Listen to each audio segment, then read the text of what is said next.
people in this age often demonise the idea of capitalism and of profits, and yet it seems to me that Western democratic capitalism has developed the best levels of freedom and prosperity for people.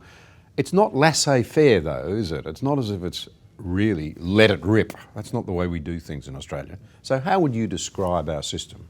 Well, I'd say it is fundamentally, it's based on freedom and the opportunity to try different things. So you need that freedom so that businesses that have great ideas can set themselves up, and then it's great if you can have a new idea and a business can set itself up, make a profit, employ people, pay them good wages. That's a great outcome for everybody. Economists at a theoretical level understand, but seem often, I think, or all too often forget. At a practical level, you have to focus on the particular features of every market to understand the potential risks. Is there a risk in a particular market of monopoly developing or oligopoly?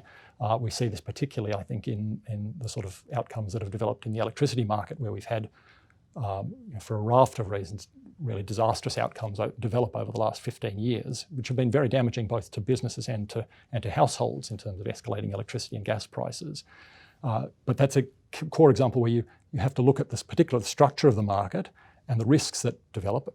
There's nothing in free market economics that says you don't have regulation. In fact, at the absolute foundation of a good free market economy is basic regulations about fundamental accounting standards, legal standards, and so forth, so that people can know that they can enter into a contract, that it will be enforced and honoured, that people who are thinking of investing in something know they can trust the numbers on which the information they're being provided on which they're going to invest. Those are critical in laying a foundation.